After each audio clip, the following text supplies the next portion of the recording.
Nawala sa isang unfamiliar place ang medical missioner na si Dr. Rick Mondejar nang mapapalayo siya sa kanyang mga kasama. Kaya nagpanggap siyang bakasyonista na naligaw para makahingi ng tulong at para na rin maisalba ang sarili dahil sa narinig niyang sabi-sabi na hindi daw binubuhay ang mga doktor, nurses, basta related sa medisina kung mapadpad sa lugar na yon. Biglang nakaramdam ng takot si Rick sa kaligtasan niya. Kaya nalaman ng mga tao kung sino talaga siya at kung ano ang propesyon niya. At ang nakahanap sa kanya ay si Christine, na matandang dalaga na magbubukid. Pinutuloy siya sa tahanan nito pansamantala hanggang sa makauwi siya sa kanila. Naging magkaibigan si Rick at Christine at dito nila nalaman na ulilang lubos na pala ito. Higit sa lahat, may tumor na tumutubo sa utak nito na kailangang maalis sa lalong madaling panahon. Kaya sa pag-uwi ni Rick ay dinala niya si Christine para maipagamot. Papayag kaya siyang babalik pa ang dalaga sa lugar na ito o tutulungan niya ito para magstay for good na sa syudad? Kanina pa tagaktak ang pawis ni Doc Rick nang paikot-ikot na siya sa buong lugar pero hindi niya mahanap ang kanyang mga kasama.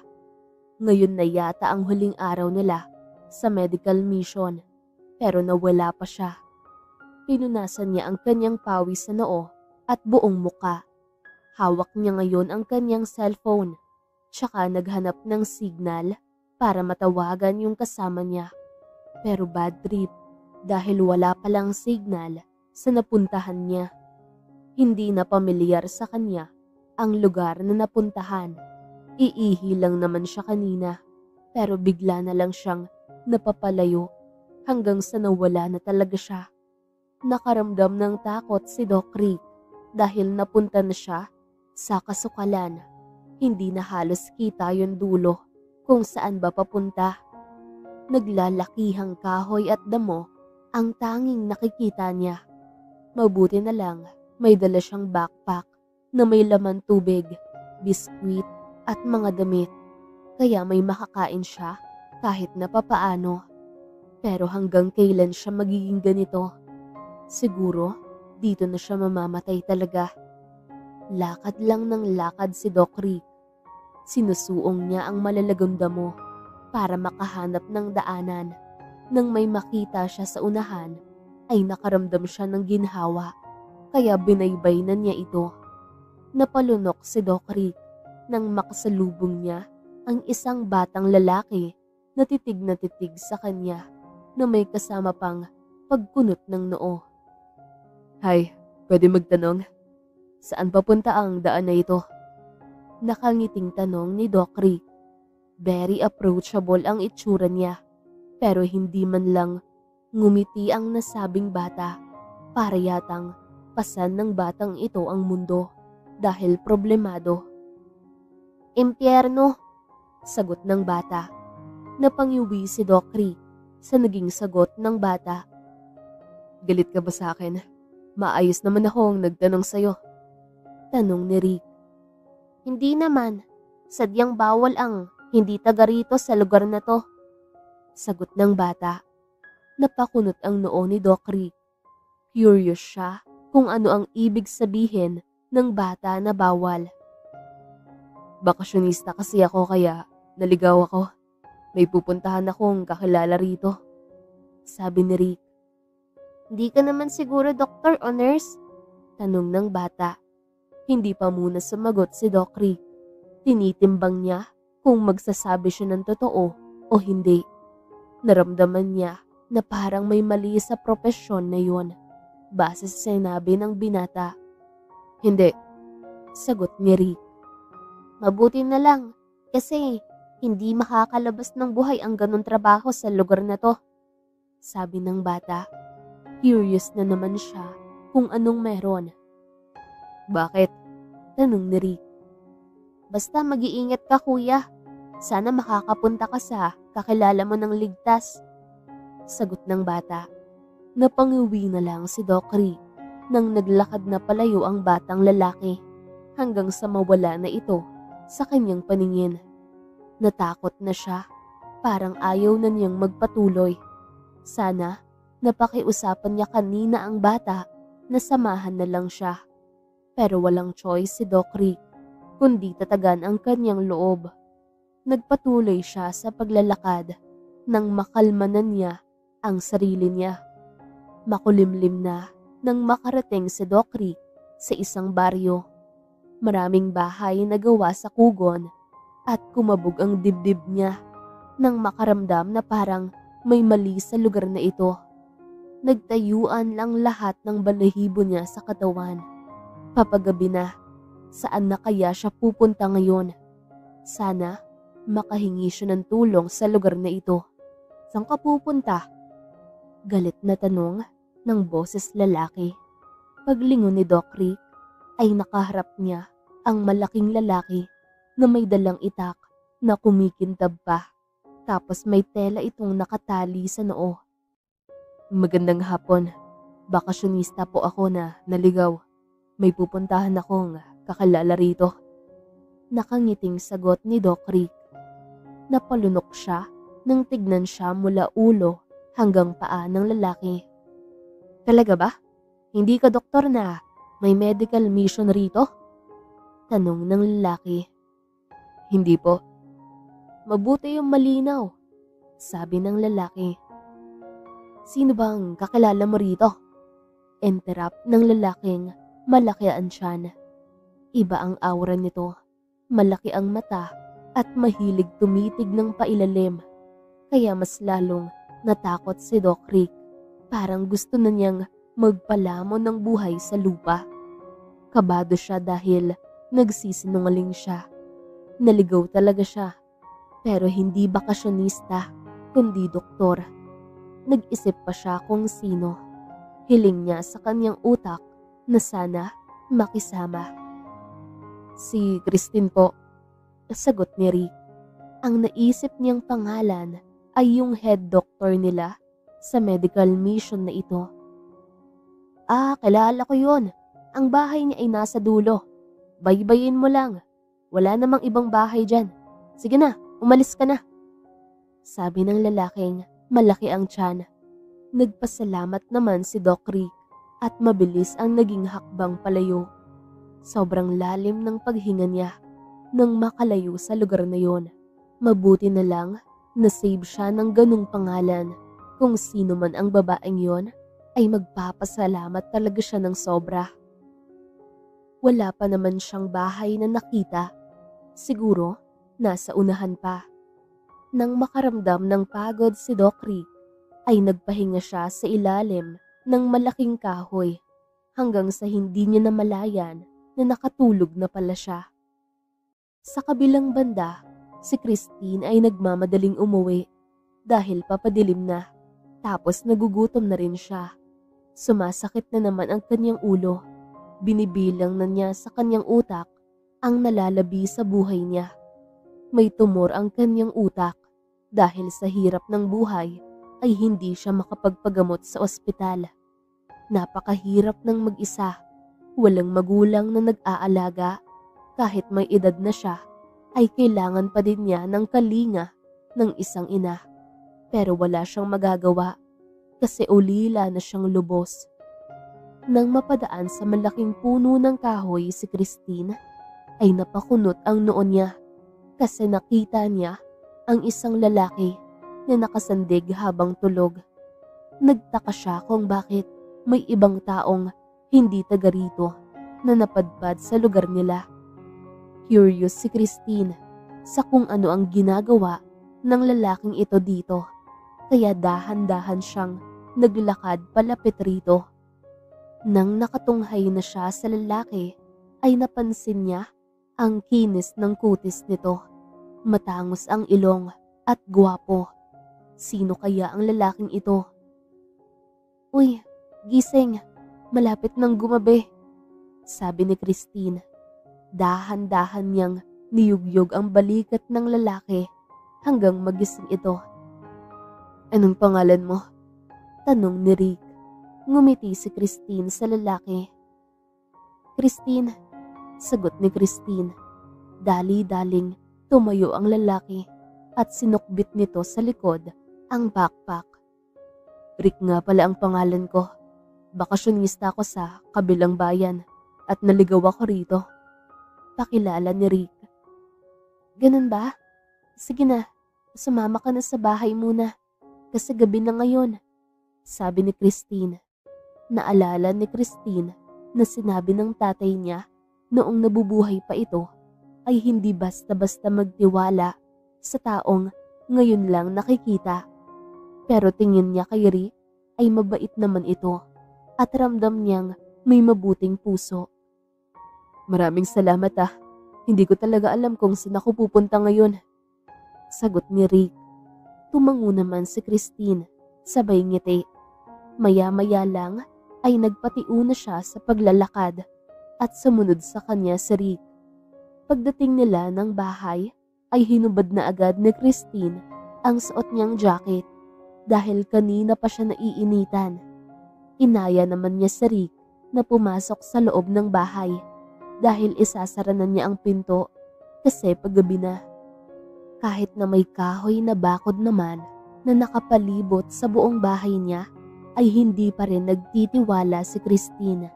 Kaya nilak talaga niya ang pinto kasi mag-isa lang siya at babae pa. "Maupo ka muna at magpahinga. Magluluto lang ako ng hapunan natin," paalam ni Christine. Naupo siya saglit dahil kanina pa sumasakit ang kanyang ulo. Uminom siya ng 2 baso ng tubig kasi kanina pa siya nauuhaw. Nang makapagpahinga siya at nawala saglit ang sakit ng ulo niya, ay kumilos na siya para magluto ng hapunan. Niluto niya ang gulay na nasa kusina. Dahan-dahan lang siya sa paghiwa. Iniwan niya saglit para magluto ng kanin. Bago nilinisan ang bigas, ay gumawa muna siya ng apoy. Samantalang si Doc Rick ay nakahinga ng malalim. Ngayong nasa bahay na siya ni Christine. Mabuti na lang pala, kanina ay nagpahinga siya sa ilalim ng malaking kahoy. Kung hindi, ay hindi siya makikita ni Christine. Parang gusto na niyang maniwala sa tadhana. Habang hinihintay ang babae, ay nahiga muna si Doc Rick at ginawa niyang unan ang kanyang backpack. Pagod na pagod ang pakiramdam niya dahil sa nangyari kanina. Yung takot niya ay walang pagsidlan. Gusto niyang isipin na napunta siya sa dead end. Hawak niya ngayon ang cellphone pero napangyuwi siya nang makitang wala talagang signal sa lugar na ito. Paano kaya nabubuhay ang mga tao sa lugar na ito nang walang gadgets? Paano na lang ang mga kapamilya na nasa ibang bansa? Ibinalik niya sa loob ng backpack ang kanyang cellphone, tsaka ipinikit ang mga mata at hindi na malaya ni Doc Rick na nakatulog pala siya. Habang si Christine ay naghanda na ng hapunan. Pagkatapos niyang magluto, makalipas ang kalahating oras. Paglabas niya ng kusina ay nadatnan niya si Rick na sobrang hingbing ang pagkakatulog. Napagod yata sa paglalakad kasi naligaw ito. Pumasok ng kwarto niya si Christine para magbihis. Inayos muna niya saglit ang kabila para may matulugan si Rick. Maya-maya lang ay nagising na pala ang lalaki. Ngumiti ito nang magtama ang paningin nila. "Salamat, Christine," nakangiting sabi ni Rick. "Walang anuman. Sige na, kung gusto mong magpalit ng damit ay diyan ka sa kabilang kwarto. Diyan ka na rin matulog mamaya. Hintayin kita sa kusina. Maghapon na tayo," sagot ni Christine.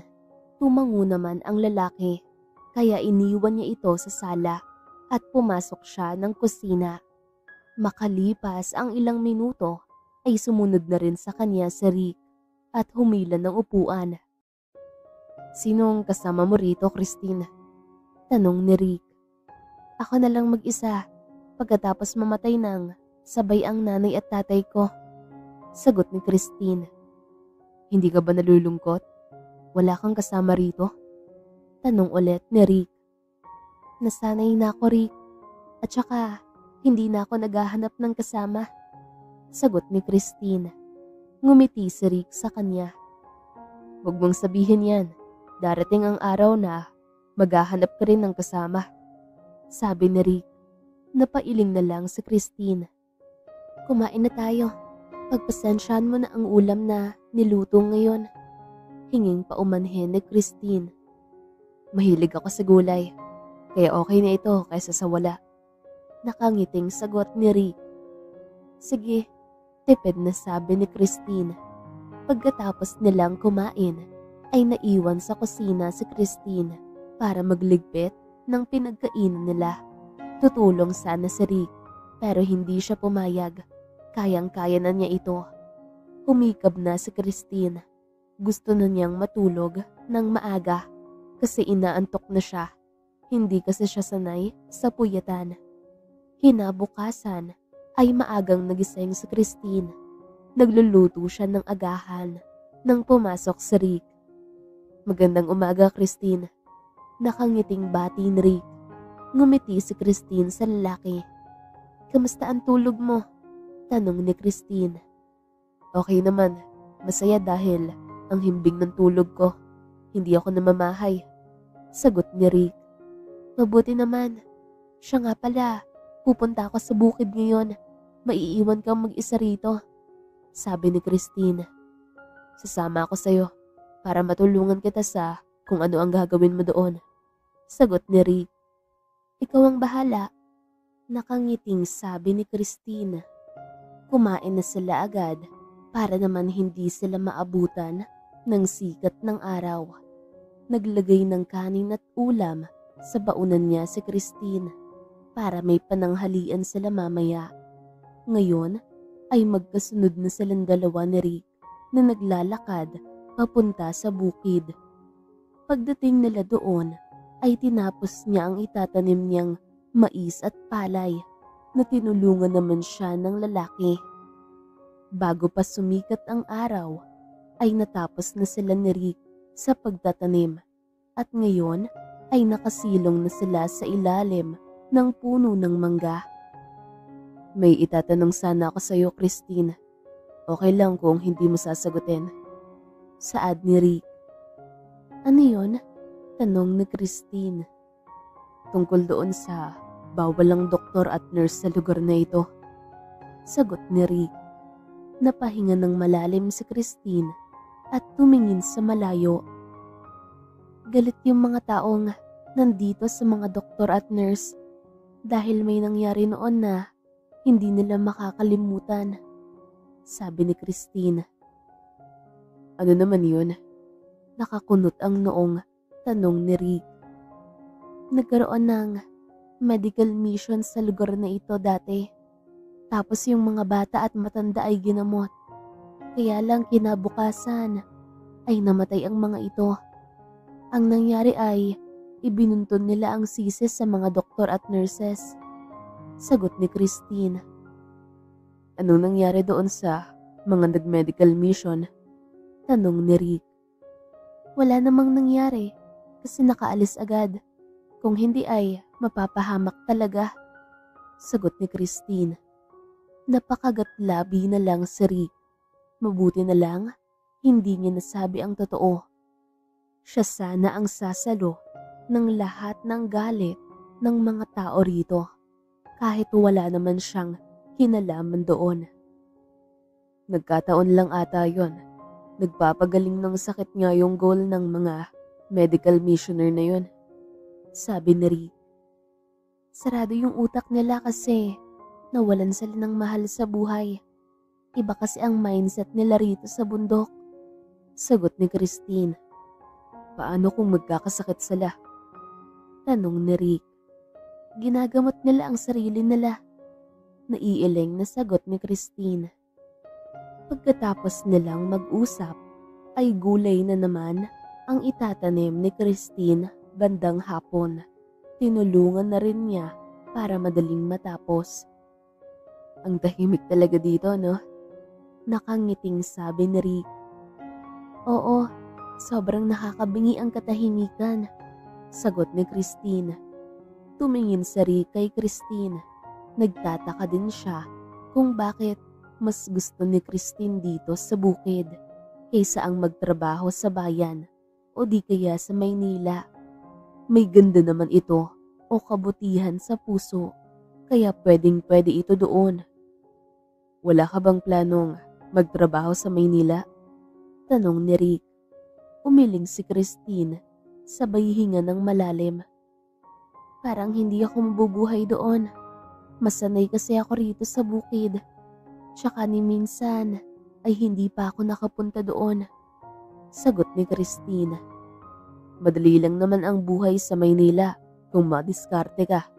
Marami naman pwedeng pasukan na trabaho doon. Sabi ni Rick.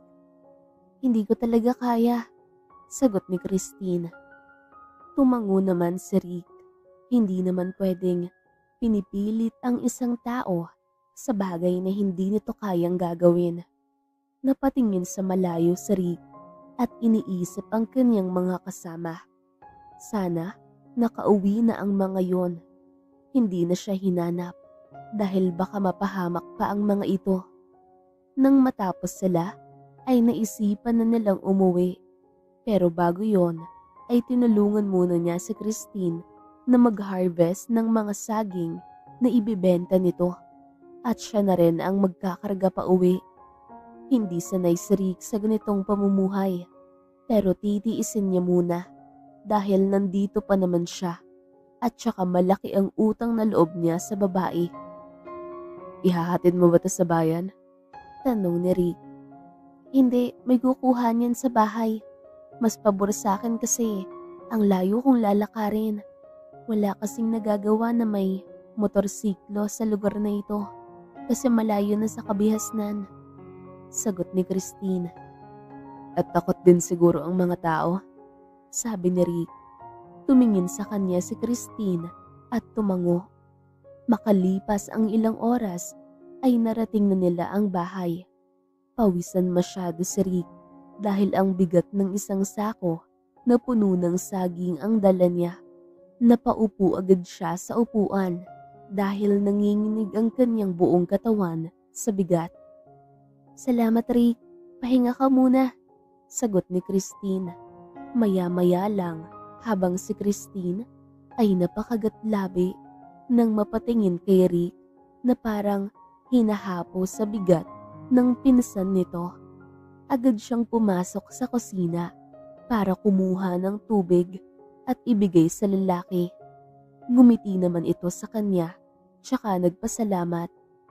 Nagpahinga na rin si Christine sa loob ng kwarto niya kasi sumasakit na naman ang kanyang ulo.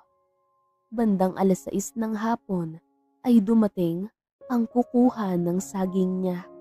Si Carding at Marlo, ito yung pamilya ng mga namatayan noon na sinisisi ang mga doktor at nurse. Parang may something sa personality ng mga ito. Pero hindi naman siya natatakot dahil hindi siya ginawa ng masama kahit minsan. Kaya kampante siya. Isang sako lang to, Christine? Tanong ni Carding. Oo, hindi pa kasi namumunga yung iba. Sige lang, magsabi agad ako kung meron.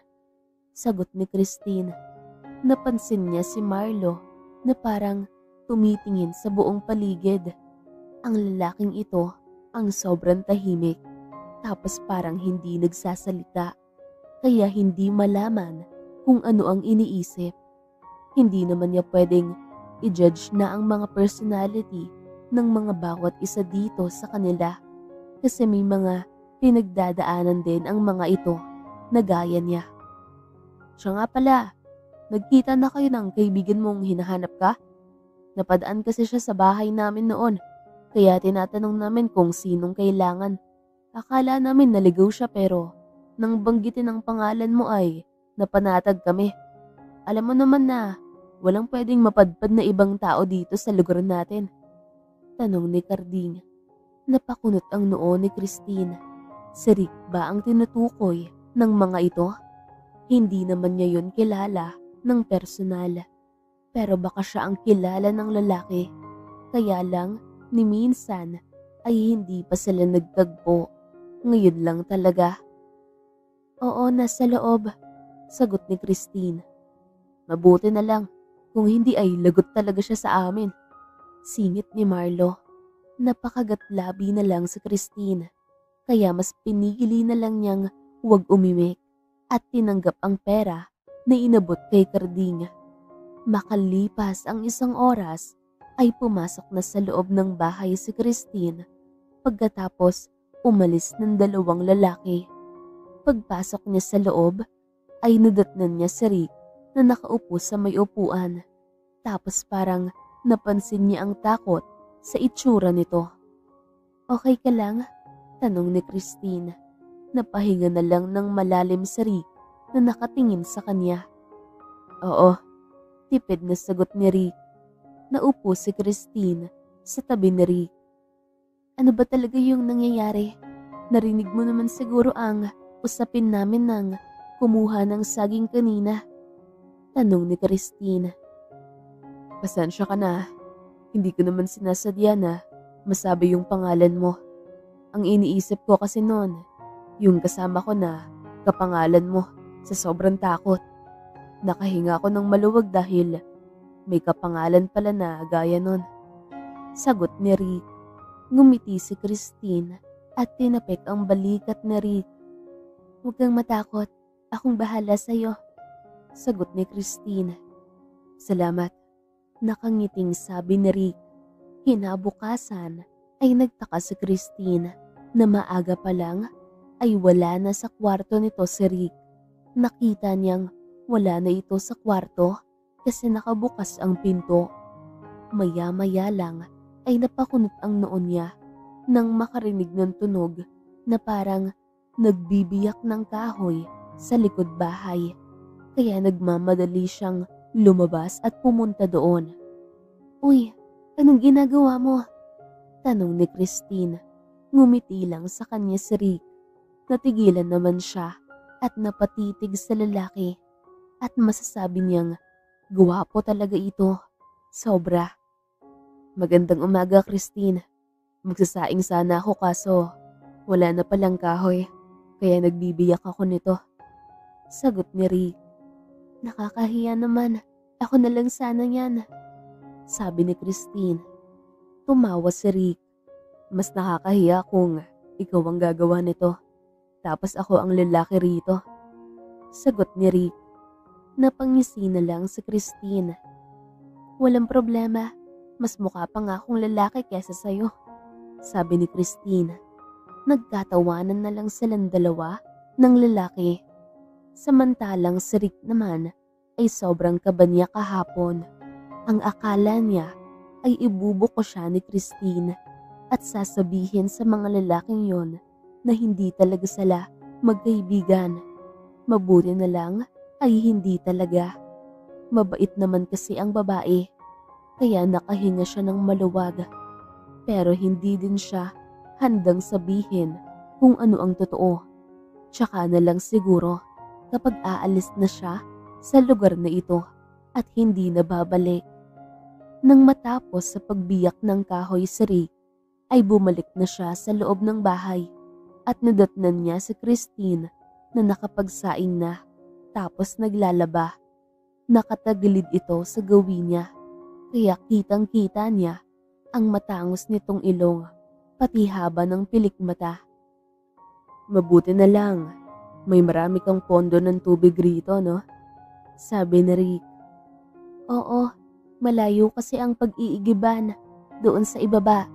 At saka, ako lang naman noong una, kaya hindi masyadong gastos sa tubig. Pareho lang din ngayon, hindi ka masyadong manis sa tubig. Sagot ni Christine. Oo, nakikita ko kasi wala namang gripo dito sa malapit. Sabi ni Rick.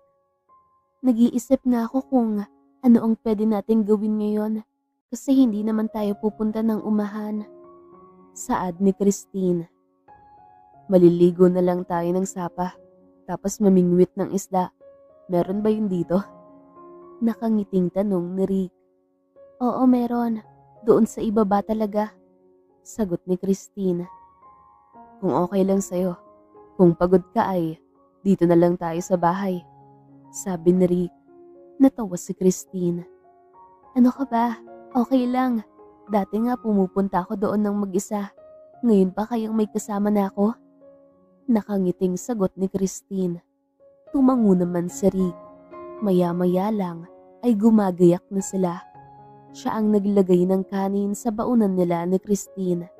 Kasi si Christine ay gumagawa pa ng pamingwit sa labas. Ngayon, 2 ang ginawa nito. Sa kanya yung isa. Nagdala na rin siya ng posporo, tapos suka at toyo. Mangunguhan na lang siya ng sili mamaya sa gilid bahay pag alis nila. Mag-iihaw daw sila doon sa tabi ng sapa. Masaya din palang maligaw paminsan-minsan kung makakahanap ng bagong kaibigan na mabait. Maswerte lang siguro siya na naligaw siya na hindi napapahamak. Pero muntikan na talaga yon. Pagdating nila doon ay sobrang tahimik. Kung siya lang mag-isa ang titira sa lugar na ito, ay matatakot siya. Bilib talaga siya kay Christine dahil nakakatagal sa lugar na ito. Hindi ka pa ba nagugutom? Tanong ni Rick. Medyo pa lang. Sana makahuli tayo ngayon para makakain tayo ng maayos. Nakangiting sagot ni Christine. Paano kung wala? Nakangising sambit ni Rick. Meron yan. Doon tayo mamingwit sa parte ng malalim.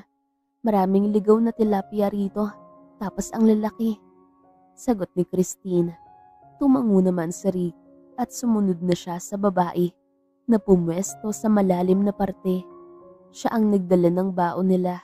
Kaya maayos niya itong nilapag malapit sa kanila para hindi madumihan. Maya-maya lang ay sinunod niya ang ginagawa ni Christine. Nakaawang ang kanyang bibig nang mapansin niyang may gumagalaw sa bingwit niya. Ano yun? Isda ba yun? Sambit ni Rick.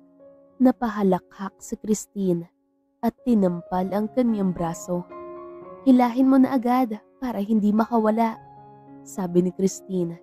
Kaya agad hinila pa itaas ni Rick ang kanyang bingwit at nagniningning ang kanyang mga mata nang may huli siyang isda.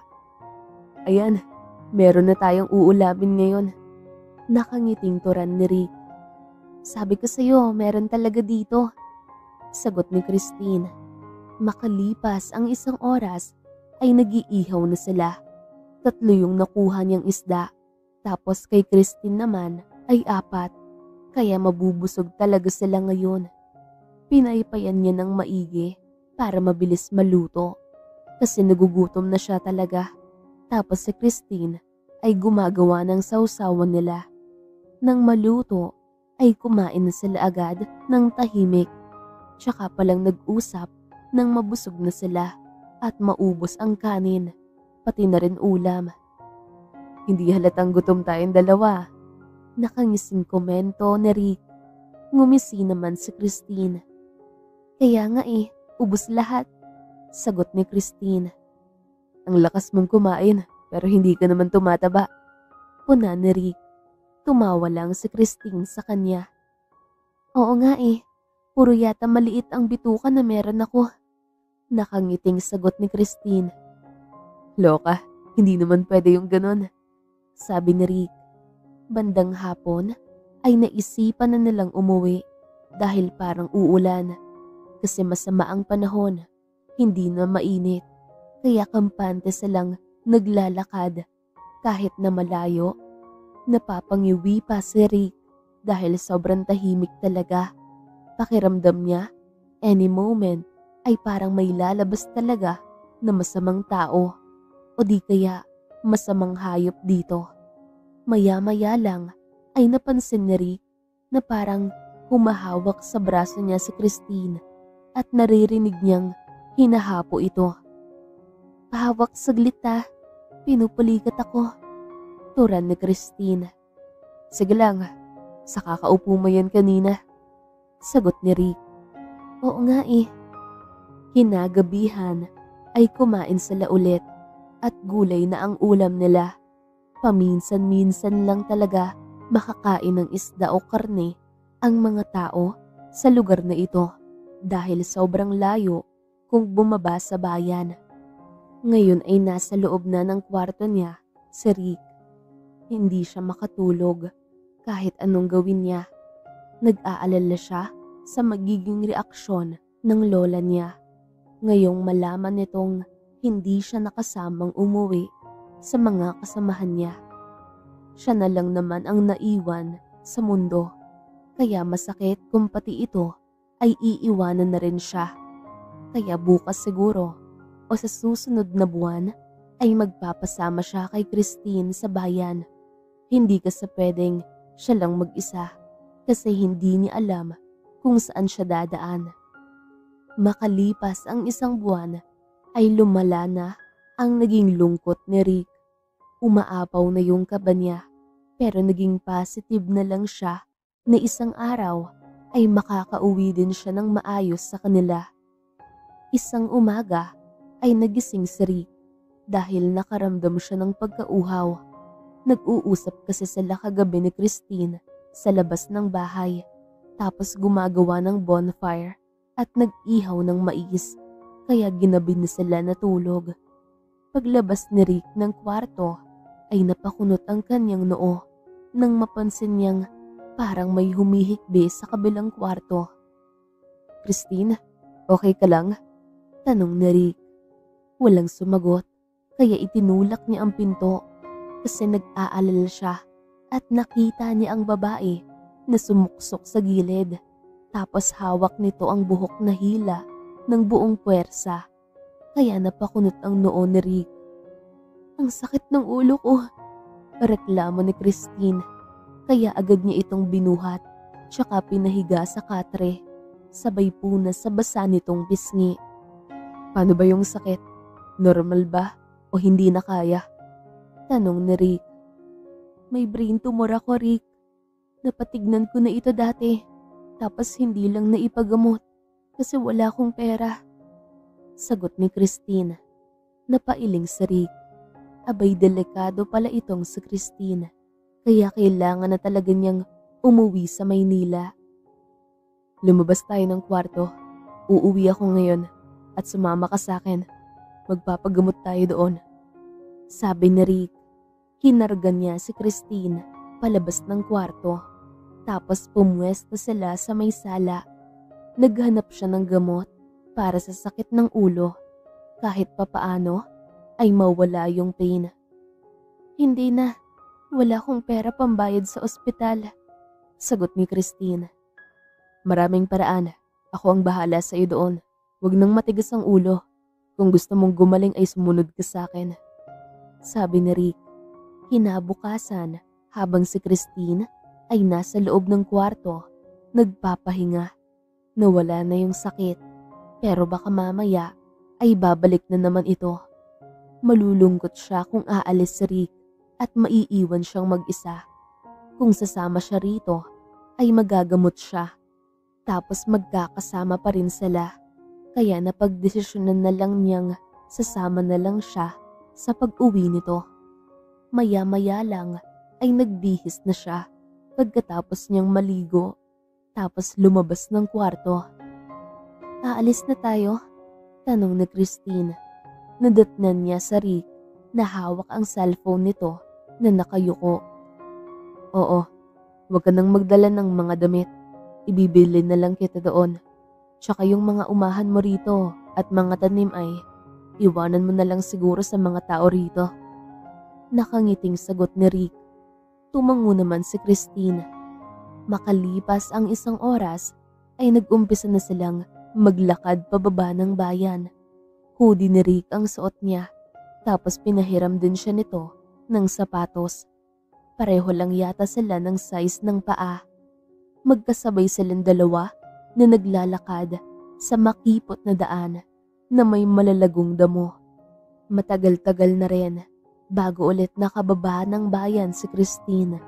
Mabuti na lang, hindi niya nakalimutan kung saan siya dadaan. Kung hindi ay maliligaw sila. Hindi ka ba napapagod? Tanong ni Christine. Tumingin sa kanya si Rick na sobrang lalim ng buntong hininga. Grabe ang lugar na ito. Pagdating natin sa bayan ay lumpo na ako. Sagot ni Rick na may kasamang reklamo. Napangisi naman si Christine. Tapos wala pa tayong kain kasi walang ulam, sabi ni Christine. Bibili na lang tayo ng pagkain mamaya at sa bus na lang tayo kakain. Hindi ko alam kung pagdating natin doon ay may masasakyan pa tayo, sagot ni Rick. Natawa si Christine sa naging reaksyon ni Rick. Pinapawisan na ito kaya nilapitan niya at humawak siya sa braso nito para sabay silang dalawa na maglakad. Kaya natigilan si Rick sa pagrereklamo. Pagdating nila sa bayan ay dumiretso sila ng terminal. Bumili muna si Rick ng makakain nila tapos naghanap na sila ng pwedeng masakyan.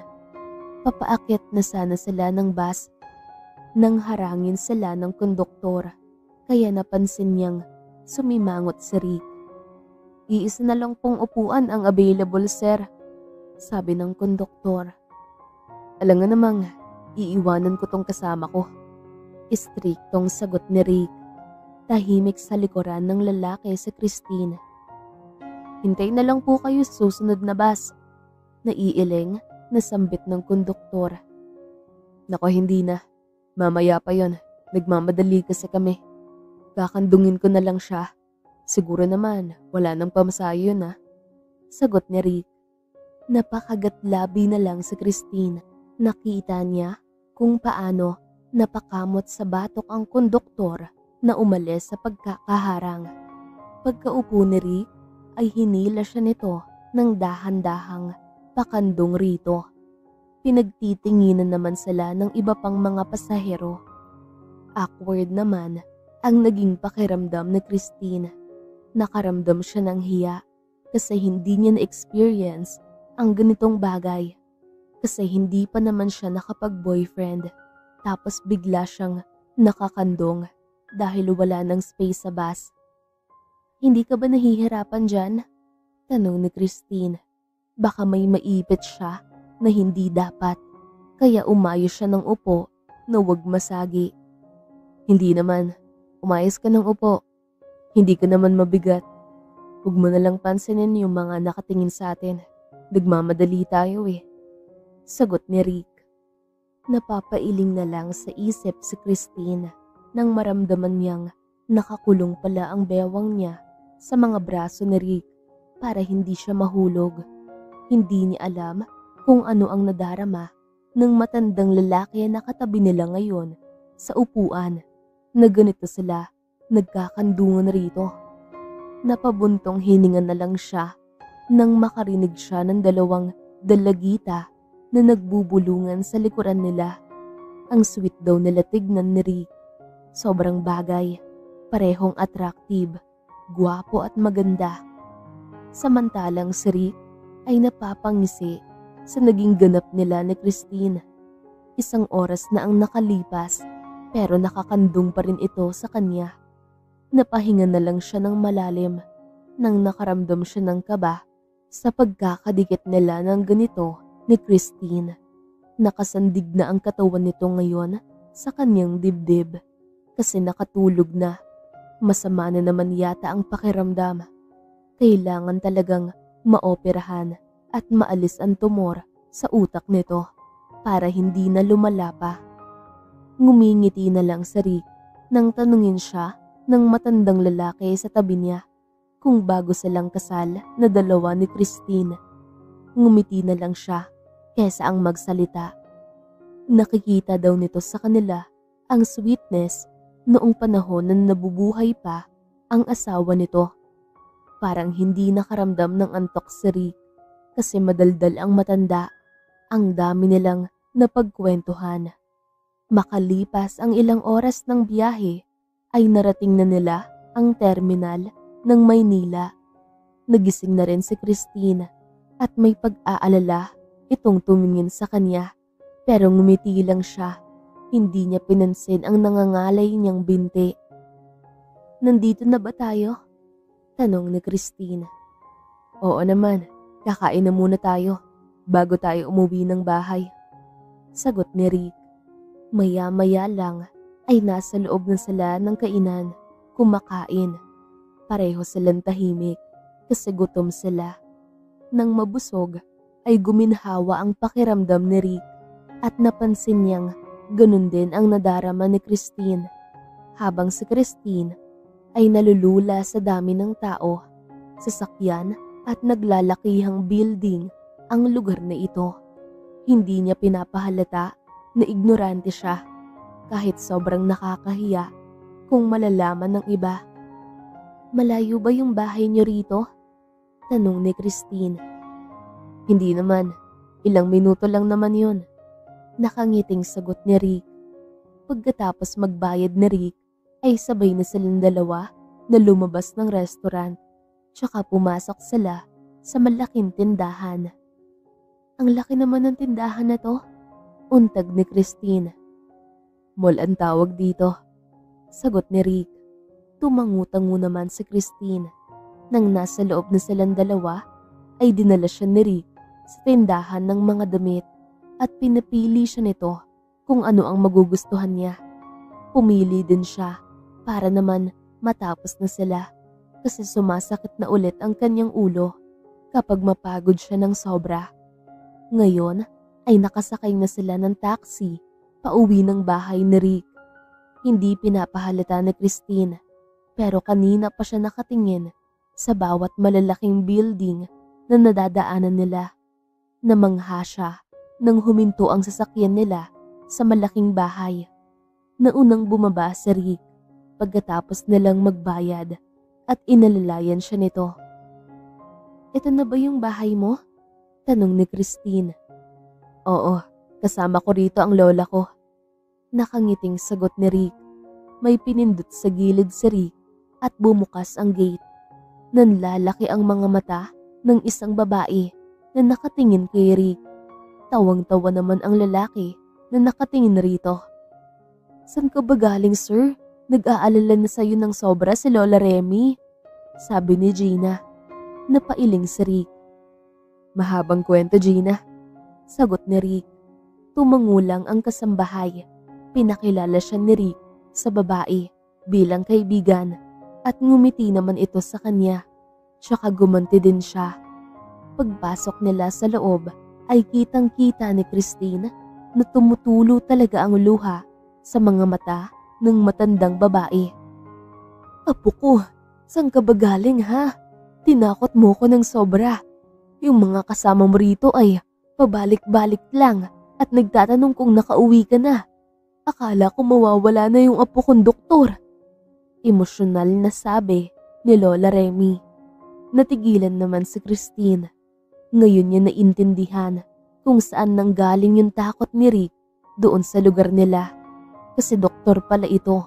Siguro para safe ay hindi na lang nito sinabi sa kanya. "Mahabang kwento, Lola. Papasok din naman ako bukas doon sa ospital para mag-report kung ano ang nangyari sa akin." "Sige, may kasama ka pala," nakangiting sabi ni Lola Remy. Lumingon sa kanya si Rick. Inabot nito ang kamay niya at pinalapit siya. "Opo, si Christine, kaibigan ko po," sagot ni Rick. Lumapit siya sa matandang babae at yumakap siya rito, sabay mano. "Masaya po akong makilala ka, Lola," turan ni Christine. "Ako din naman, huwag kang mahiya ha, feel at home," sagot ni Lola Remy. Nagpasalamat naman si Christine. Napahinga ng malalim si Christine nang mapansin niyang iba ang ngiti sa labi ng matandang babae. May iba itong iniisip kaysa ang maniwala na magkaibigan lang silang dalawa ni Rick. Pagkatapos ng usapan ay nagpaalam na si Rick sa lola nito para magpahinga at inihatid siya sa magiging kwarto niya. "Okay ka lang rito? O sa kwarto ko na lang tayo?" Nakangising tanong ni Rick. Natampal ni Christine ang dibdib ni Rick, pero tumawa lang ito, imbis ang mainis. Loka ka, huwag mong bigyan ng iba pang iisipin yung lola mo. Angal ni Christine. Hayaan mo na lang si lola, naninibago lang kasi siya dahil ngayon lang ako nagdala ng babae rito sa bahay. Kaya yun talaga ang iniisip niya. Sabi ni Rick. Wala ka palang naiiwang nobya rito? Tanong ni Christine. Wala, kasi naging busy ako sa work. Pasensya ka na ha, kung hindi ko sinabi sa yung doktor ako. Baka gagawin akong pulutan doon. Sagot ni Rick. Okay lang, walang problema yun sa akin. Nakangiting sabi ni Christine. Kinabukasan, habang si Rick ay maagang nagising, nakontak na niya kagabi ang mga kasama niya sa trabaho at ibinalitang okay lang siya at nakauwi na ng ligtas. Tadtad kasi siya ng mensahe ng mga ito na puno ng guilt kasi hindi siya nakasamang umuwi ng mga ito.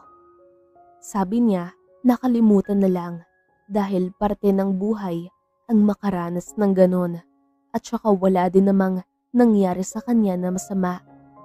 Pagkabangon ni Rick ay dahan-dahan siyang lumabas ng kwarto. Balak niyang i-check si Christine sa kwarto nito pero naririnig niya ang boses nito sa ibaba. Kausap ang lola niya. Ang bilis namang magkasundo ng dalawa. Natawa nga siya dahil alam niyang iba ang iniisip ng matandang yon sa kanila na Christine. Ayaw nitong maniwala na magkaibigan lang sila. Nang magkatinginan silang dalawa ng dalaga ay ngumiti ito sa kanya. Nang tignan niya ang kanyang lola ay sobrang lapad nang naging ngitin to. Magandang umaga apo, papasok ka na? Tanong ni Lola Remy. Opo lola, isasama ko po si Christine. Nang tignan niya ang dalaga ay tumango ito. Makalipas ang 1 oras ay bumabiyahe na sila papuntang ospital. Sobrang tahimik ni Christine at hindi niya alam kung ano ang iniisip nito. Pagdating nila ng ospital ay niyakap siya ng mga kasama niya sa trabaho sa sobrang galak. Tapos si Christine ay nasa isang tabi lang na seryoso ang ekspresyon nito. Pagkatapos niyang mayakap ang mga ito ay pumasok na siya sa opisina ng kanyang kaibigan na doktor na gaya niya. Kumatok siya sa nakasarang pinto at nang marinig niya ang tinig ni Oliver mula sa loob ay pumasok na siya. San ka ba nagsusuot? Para na kaming aatakihin sa puso nang hindi ka nakasama sa kanilang umuwi. Tanong ni Oliver. Naligaw ako at napunta sa ibang lugar. Sagot ni Rick. Mabuti na lang ligtas kang nakauwi. Sabi ni Oliver. Tumango naman si Rick. Ang dami pa nilang napag-usapan. Sabay silang nakatingin nang bumukas ito at pumasok si Christine. Napakunot ang noo ni Oliver nang tignan siya nito. Siya nga pala, si Christine, kaibigan ko. Pakilala ni Rick. Tumango naman si Oliver sa dalaga, sabay ngiti. Nagpaalam sa kanya si Christine na lalabas na muna ng ospital dahil may gusto itong bilhin. Pagkaalis nito ay hinarap siya ni Oliver at maraming tanong ang titig nito sa kanya. Nakakagulat ka, pagbalik mo ay may dala ka ng babae. Komento ni Oliver. Nakilala ko siya nang maligaw ako. Tinulungan niya ako at pinatara sa bahay niya. Kaya ako siya dinala sa pag-uwi ko. Gusto ko siyang ipagamot. May brain tumor daw siya and I don't know kung gaano na ba kalaki yun. Sabi ni Rick. Gamutin natin as soon as possible. Sagot ni Oliver. Pwede bang ikaw ang gumawa nun para sa akin pare? Tanong ni Rick. Oo naman, walang problema. Nakangiting sagot ni Oliver. Sa sumunod na linggo, samantalang si Christine ay hindi mapakali sa kanyang kinauupuan sa loob ng kwarto niya sa ospital. Kailangan nang matanggal ang tumor sa utak niya bago pa lumaki ng tuluyan. Kinakabahan nga siya at nag-aalala ng sobra sa magiging resulta kung sakali. Maya-maya lang ay biglang pumasok si Rick, kaya napatingin agad siya rito. Lumapit sa kanya ang lalaki, sabay ngiti, pero hindi pa rin gumagaan ang pakiramdam niya. "Ready ka na?" tanong ni Rick. "Parang hindi, natatakot ako," sagot ni Christine. Ngumiti si Rick at inakbayan siya. "Huwag kang mag-alala, hindi mo naman mararamdaman yung sakit. Pag-gising mo ay gumaling ka na," sabi ni Rick. "Paano kung hindi na ako magising?" Napakagatlabi na tanong ni Christine. "Iisipin mo na lang na magiging okay din ang lahat, okay?" sagot ni Rick. Nagpaiwan pa ang tingin ni Christine sa lalaki nang ilabas siya ng kwarto para dalhin sa operating room. Makalipas ang 2 buwan ay nakalabas na ng ospital si Christine. Nawala ang negatibong pag-iisip niya nang magising siya pagkatapos ng operasyon, at ngayon ay tuluyan na siyang gumaling. Utang niya ang lahat ng ito kay Rick na walang ibang ginawa kundi magstay sa tabi noong mga panahong kailangan niya ng karamay. Masaya din siyang tumira sa bahay nito kasama ng Lola Remy nito kasi sobrang daming kwento. Maya-maya lang ay nagulat si Christine nang bigla na lang sumulpot sa tabi niya si Rick na nakakunot ang noo. Nasa likod bahay siya, nagdidilig ng halaman ng matandang babae. "Bigla ka namang nagugulat dyan," sabi ni Christine. "Bakit nandito ka? Baka mabinat ka. Hindi pa naman matagal yung sugat mo," tanong ni Rick. Napailing si Christine. "Masakit na yung likod ko, kakahiga doon at walang ginagawa. Okay na naman ako, baka pwede na akong umuwi sa amin," sagot ni Christine. "Huwag ka nang bumalik sa lugar na yun, Christine. Dito ka nalang tumira kasama namin," sabi ni Rick. Napahinga ng malalim si Christine. Mas sanay siya sa buhay probinsya kaysa sa syudad.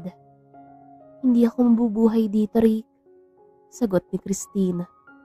"Buhay ka pa naman ngayon at saka hindi kita pababayaan," sabi ni Rick. Hindi na umimik si Christine kasi kung magdadahilan pa siya ay mas lalong hindi siya mananalo sa argumento. Naisip din niya na kung babalik siya doon ay mag-isa. Nasasanay kasi siya na may kasama at nandito si Rick para sa kanya. Kaya lumipas ang 1 linggo ay hindi na binanggit ni Christine sa lalaki na uuwi siya ng probinsya para hindi siya mahiya na maging palamunin. Ay naisipan niyang tumulong sa gawaing bahay. Isang umaga ay naabutan siya ni Lola Remy na naghuhugas ng pinggan sa may kusina. "Ano bang ginagawa mo, Christine?" tanong ni Lola Remy. "Hindi po ako sanay na walang ginagawa, Lola. Tinapos ko lang tong nasimulan ni Carla," sagot ni Christine. Nilapitan siya ni Lola Remy. "Hindi mo naman kailangan gawin yan. Hindi ka pababayaan ni Rick dito kahit wala kang trabaho kasi bisita ka rito," nakangiting sabi ni Lola Remy. "Naku, hindi po ako payag sa ganon," sagot ni Christine. "Mabuti pa, samahan mo na lang ako sa city. May bibilhin lang tayo," sabi ni Lola Remy. "Sige po, tatapusin ko lang to," sagot ni Christine. Tumango naman ang matandang babae at saka dahan-dahan itong lumabas ng kusina. Nang matapos si Christine ay nagpunas na siya ng kamay. Maya-maya lang ay bumabiyahe na silang dalawa ni Lola Remy papunta sa city. Hindi naman siya nagtanong kung ano ang bibilhin nito. Nagtaka si Christine nang abutan siya ng pera ni Lola Remy. "Sa'yo na yan, Christine. Bumili ka ng gusto mong bilhin. Gamit mo yung importante, yung cellphone, para may kontak kayo sa isa't isa ni Rick," nakangiting sabi ni Lola Remy. "Hindi na ho, Lola. Wala po akong bibilhin. Nahihiyang sabi ni Christine. Sige na, para naman kitang personal assistant. Ikaw yung gumagawa ng bagay na dapat kong gawin, lalo na yung pag-aalaga mo sa mga bulaklak ko, sabi ni Lola Remy. Tinanggap na lang ni Christine ang pera dahil hindi siya titigilan ng matandang babae. Wala din naman siyang ibang trabaho rito. Hindi niya alam kung ano ang gagawin niya dahil hindi siya nakapagtapos ng pag-aaral. Kaya nga takot siyang lumuwas ng bayan noon.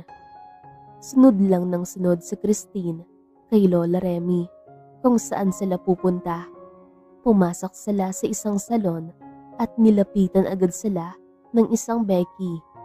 Magpapalinis pala silang dalawa ng kuko. Napangiwi naman si Christine dahil ngayon lang niya napansin na sobrang dumi pala ng kuko niya sa kamay at paa. Nahihiya ko sa iyo, Lola. Hindi mo naman kailangang gawin to. Napabuntong hiningang sabi ni Christine. Ngumiti sa kanya si Lola Remy at hinawakan ng kamay niya. Masaya ako na dumating ka sa buhay ng apo ko, Christine. Kasi may kasama na din ako sa mga gusto kong gawin. Kasi yung mga kasambahay ko ay iba din yung trip nila kapag day off. Nagpupunta sa bar, umiinom at magsasayaw tapos hindi naman maganda na, matanda na ako tapos pupunta doon, di ba? Nakangiting turan ni Lola Remy. Napatawa ng malakas si Christine. Napatakip siya sa kanyang bibig nang mapansin niyang napatingin ang ibang nandito sa kanya. Hindi naman po halata, Lola. Ang ganda mo nga eh, parang may lahi ka pong Kastila. Tangos ng ilong mo, sabi ni Christine. Napangiti ng malapad sa kanya si Lola Remy. Talaga ba?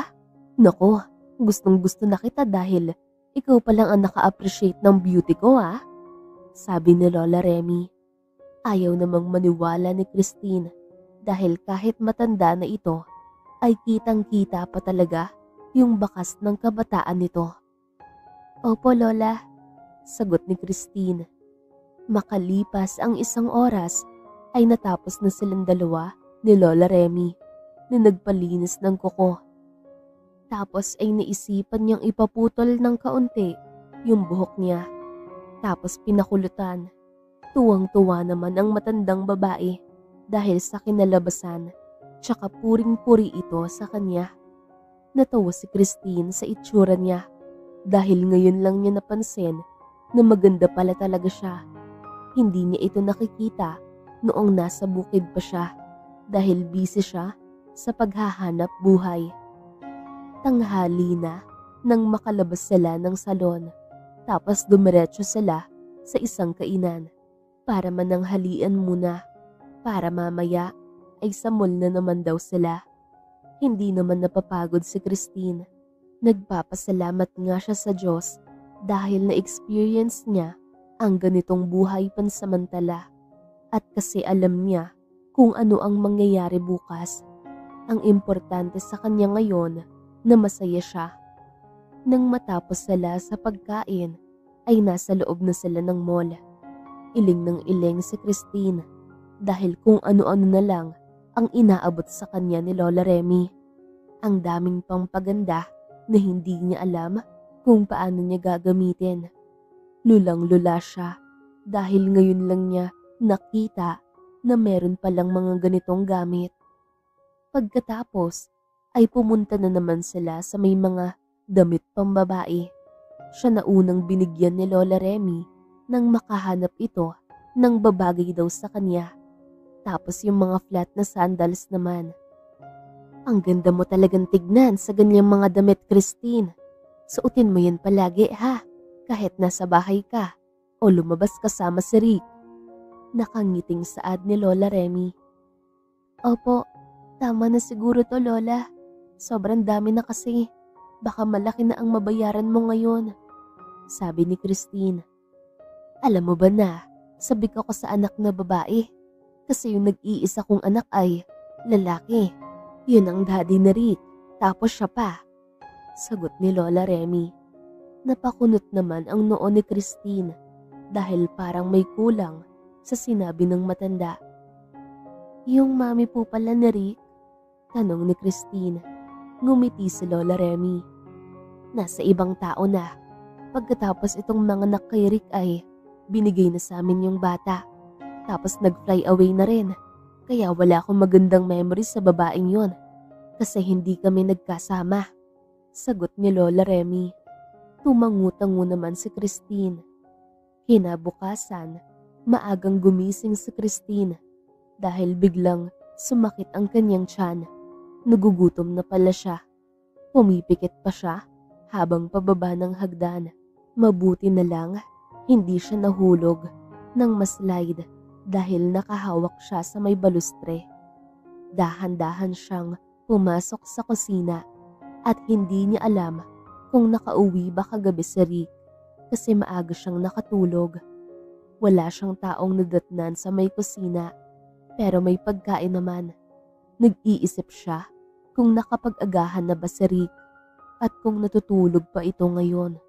Balak niya sana itong puntahan sa kwarto nito. Kaya lang ay nakasalubong niya sa hagdan ang kasambahay at sinabi nitong maagang umalis si Rick kasi busy ito na hindi man lang nakapag-agahan.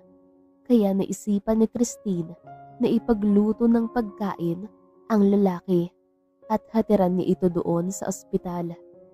Samantalang si Rick ay kalalabas lang ng emergency room. Pinagpapawisan pa nga siya habang tinatanggal ang kanyang suot na gloves. Gutom na siya. Natagalan kasi siyang magising kaya hindi na siya nakapag-agahan. Mabuti naman natapos ka na. Kanina pa may naghihintay sa'yo sa loob ng office mo, sabi ni Oliver. Napakunot naman ang noo ni Rick. Sobrang aga pa para may bisita sa kanya at sino naman kaya ito? Nagmamadali siyang naglakad tsaka pumasok sa loob ng kwarto. Only to find out na si Christine pala ang nandito. Napatulala na lang si Rick dahil ang ganda ng dalaga ngayon. Gumanda lalo kasi nag-ayos tapos kulot na ang buhok nito. Uy, bakit tulala ka dyan ha? Nakangising po na ni Christine. Napalunok naman si Rick, sabay iling ng maraming beses.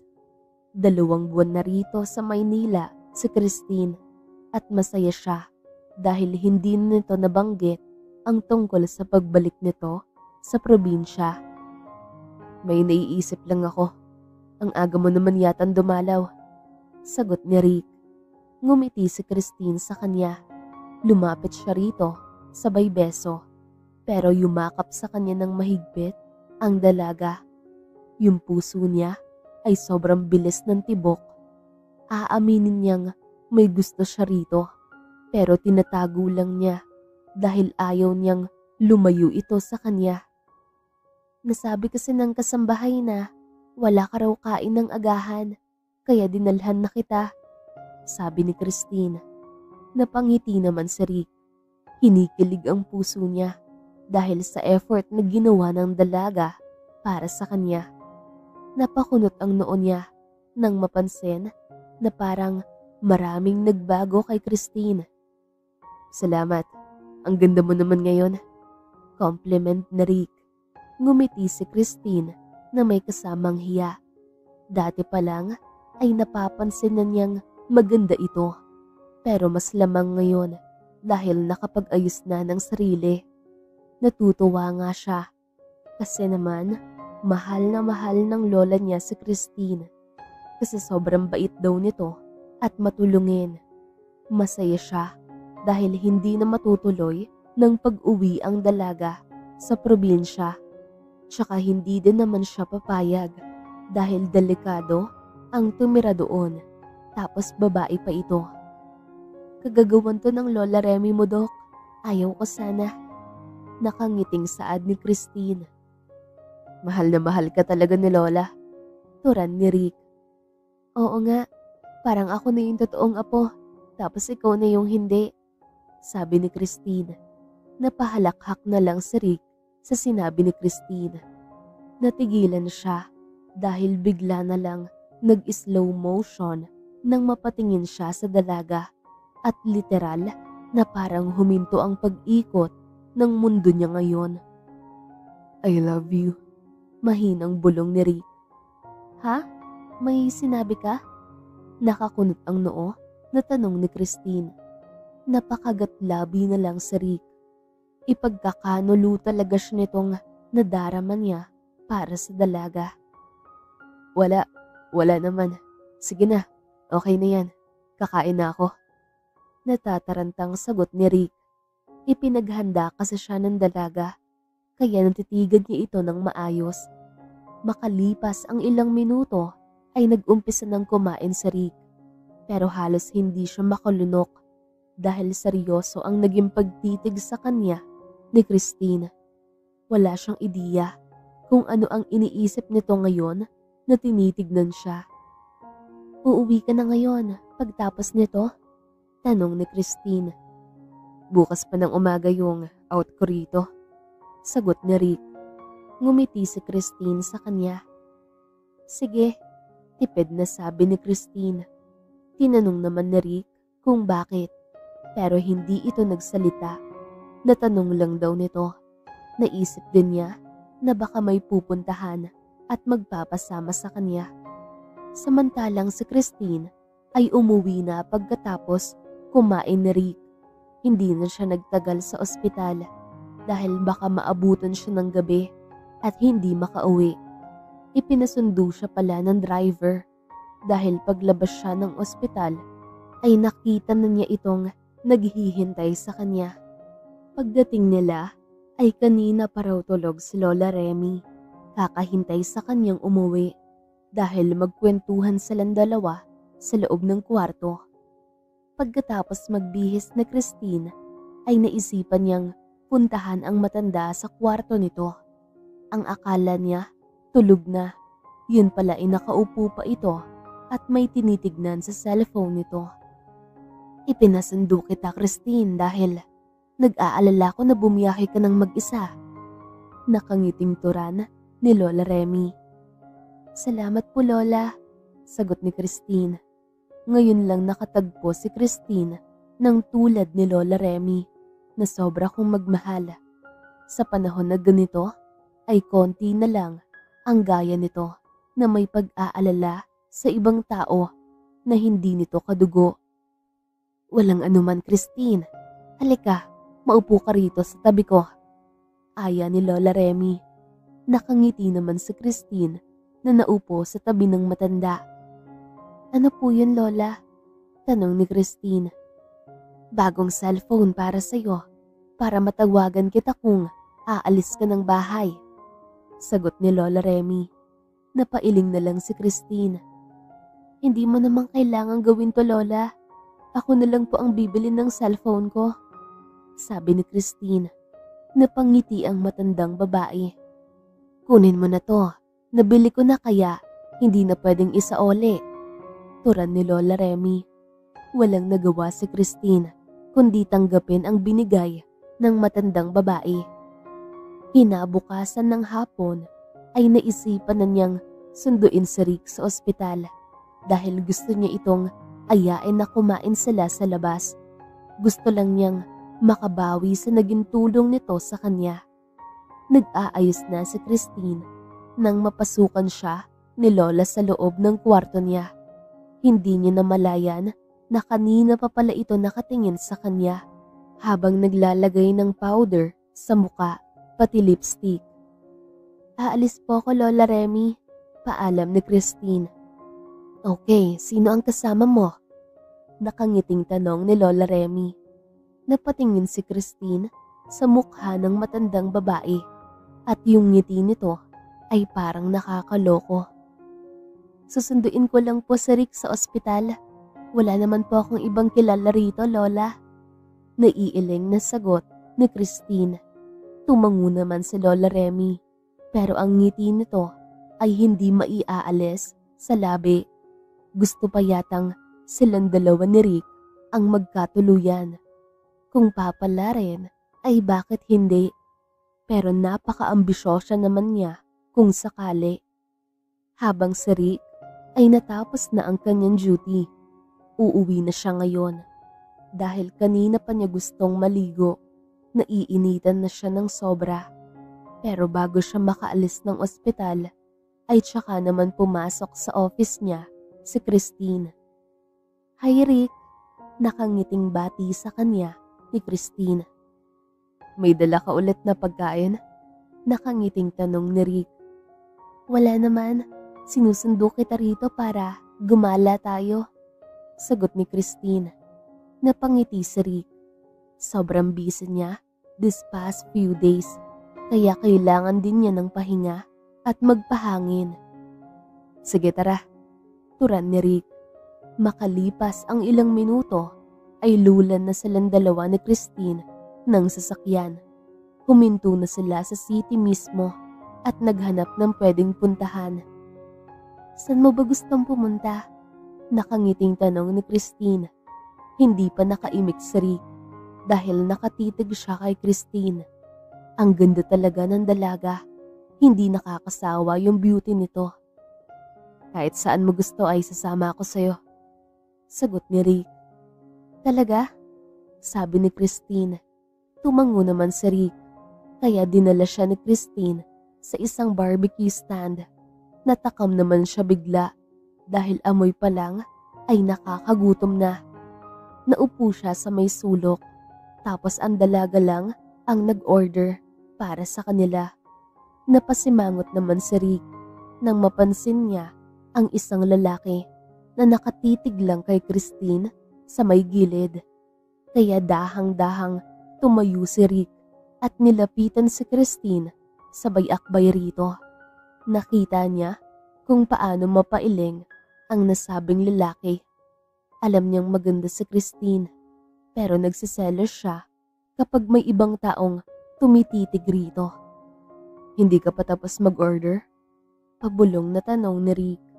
Napatitig naman sa kanya si Christine na may kasamang pagkunot ng noo. "Tapos na, ipapaluto ko na lang ito," sagot ni Christine. Ngumiti siya rito. "Sige tara, upo na tayo," saad ni Rick. Pagkatapos maipaluto ni Christine ang in-order nito. Makalipas ang ilang minuto ay kumain na silang dalawa ng dalaga. Hindi sila magkarinigan dahil ang daming kumakain. Ang lakas pa ng boses kung magsalita. Pero tumahimik na lang siya imbes na magreklamo. Mabuti na lang nakapagbihis siya tapos nakaligo, kaya ang fresh ang kanyang pakiramdam. "Magsabi ka lang kung gusto mo pa ng kanin para sabihin ko sa tindera," sabi ni Christine. "Okay na ako rito," sagot ni Rick. Naalala tuloy niya ang buhay nilang dalawa doon sa bukid. Kaya doon pa lang ay nag-umpisa na siyang magkaroon ng feelings sa dalaga. Pero wala pa siyang lakas ng loob para umamin rito. Baka ma-reject siya. Nakakatakot yon kasi mas kilala niya si Christine. Pagkatapos nilang kumain ay hindi muna sila sumakay sa kotse.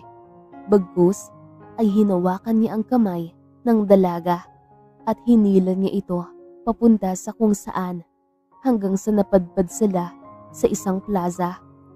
Sinundan niya si Christine na papunta sa fountain at naupo ito sa upuan na semento. "May isda ba rito?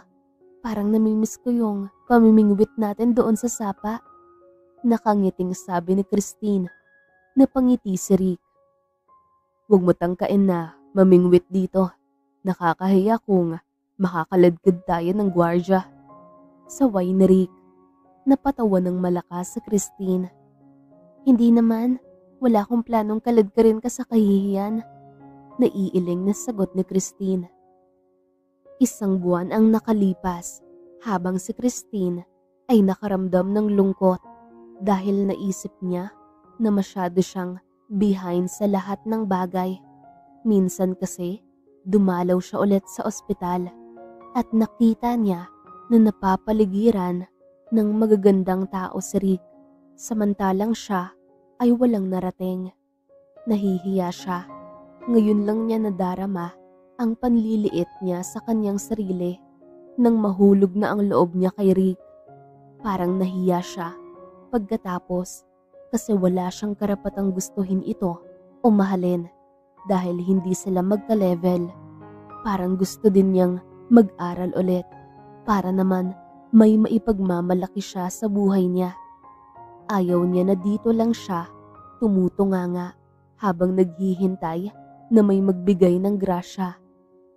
Isang buwan ang nakalipas ay hindi pa rin napapagod si Christine sa pagpunta sa ospital upang dalhan ng pagkain si Rick. Masasaya ang puso niya kapag napagsilbihan niya ito. Ito lang naman ang alam niyang way para maibalik ang pabor na ibinibigay ng lalaki sa kanya.